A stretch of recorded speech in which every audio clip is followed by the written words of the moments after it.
नमस्कार छात्र। पिछले वीडियो में हमने आदिकालीन साहित्य की रचनाएं देखी थी। उसमें जैन साहित्य देखा था, नाथ साहित्य देखा था, सिद्ध साहित्य देखा था, उनकी विशेषता भी देखी थी। आज हम आदिकालीन लौकिक साहित्य की रचना की जो साहित्य में विशेष महत्व है उनके बारे में जानेंगे। प्रथम हम आदिकालीन लौकिक साहित्य क्या है वह पहले जानेंगे। हिंदी साहित्य के आदिकालीन में जैन एवं सिद्ध साहित्य धार्मिक होने के कारण तथा रूसो साहित्य राजश्री होने के कारण सुरक्षित रह गया, परंतु इस काल में इन दोनों काव्य धाराओं में से भिन्न लोक साहित्य की भी रचनाएं होने लगी।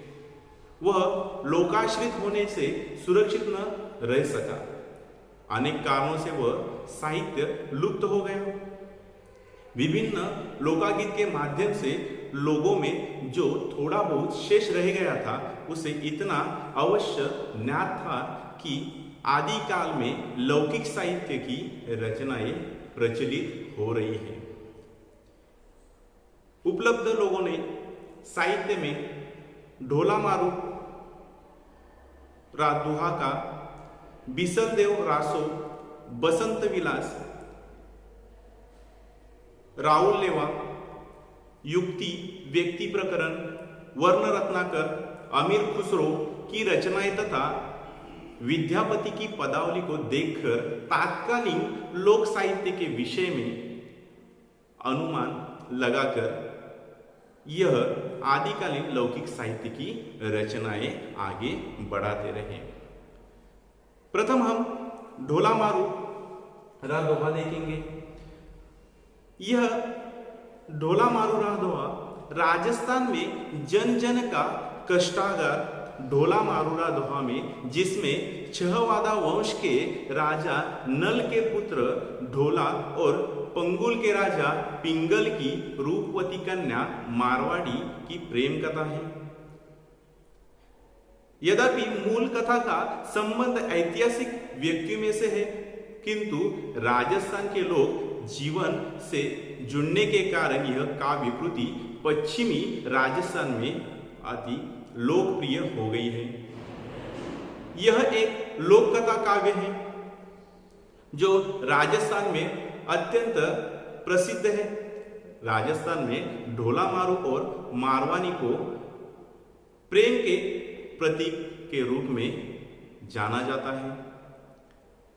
उनके स्मारक की पूजा की जाती है।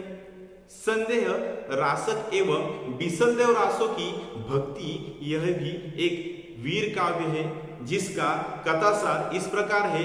बचपन में ही ढोला मारू और मारवानी का विवाह हो जाता है।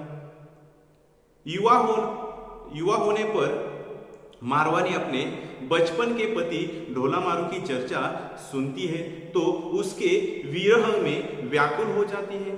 वह अपने पति का पता लगाने के लिए कई संदेशवाहक भेजती है, लेकिन कोई लौटकर नहीं आता। सभी संदेश वाहक को मारवानी की सौत यानी कि उनकी दूसरी पत्नी मालवनी मरवा देती है और ढोला तक संदेश पहुंचने नहीं देती। अंत में मारवानी लोकगीत के गायक ढांडी को संदेश देकर भेजती है। वह ढोला तक पहुंचाने में सफल हो जाती है और ढोला के प्रयत्न से ढोला और मारवानी का पुनर्मिलन हो जाता है। यह एक ढोला मारू की एक प्रेम कहानी बताई गई है। ढोला मारू दोहा में परंपरागत ब्रह्मास्त्र का वर्णन नहीं मिलता है। इसमें केवल पावस ऋतु का वर्णन है और वह भी विस्तार से। ढोला मारू में मारवाड़ा का वास्तविक जीवन प्रतिबिंबित हो उठा है। इसमें राजधानी जनजीवन, प्रकृति, समाज, वातावरण और लोकाचार एवं लोक विश्वासों का जैसा रस जीवन में और स्वाभाविक चित्र उभरा है, वैसा अनन्य दुर्लभ यानी कि लोगों का जो उनके ओर देखने का जो दृष्टिकोण है इसी ढोला मारू के प्रेम गीत से लोगों तक पहुंचाया गया है।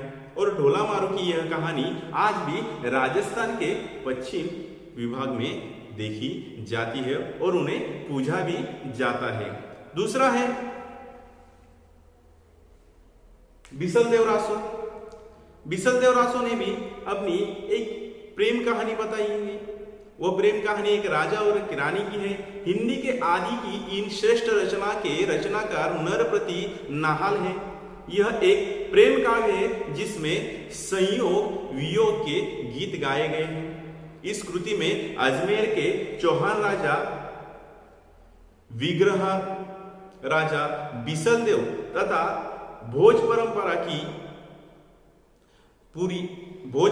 की पुत्री राजमती के विवाह का वियोग एवं पुनर्विवाह की कथा सरल एवं सरस शैली में प्रस्तुत की गई है।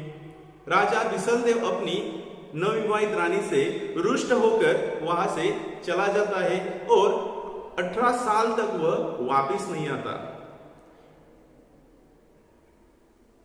राजा और रानी में कुछ अनबन हो गई थी।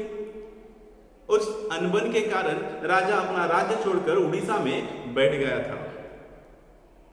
18 साल बीत जाने के बाद राजा अपनी पत्नी की वियोग में व्याकुल हो गया था। कब उनसे मिलोगे और उनसे सारी बातें जो घड़ी हुई कहेंगे। इसी वजह से बिसलदेव ने रासो ने अपनी व्याकुलता को स्पष्ट किया है। और जब उनका मिलन का वक्त आता है तभी वह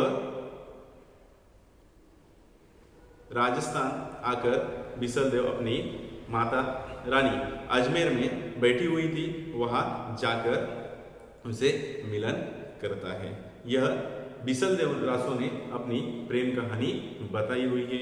ऐसे आदिकालीन लौकिक साहित्य की हमने अभी ढोला मारू का दोहा और बिसलदेव रासो की जो रचित यह घटनाएं है या कहानी है आपके सामने प्रस्तुत की है। अगले वीडियो में हम बसंत विलास, राडावेल, युक्ति उक्ति प्रकरण, वर्ण रत्नाकर, अमीर खुसरो की रचनाएं और विद्यापति की पदावली का चित्रण देखेंगे। तब तक के लिए धन्यवाद।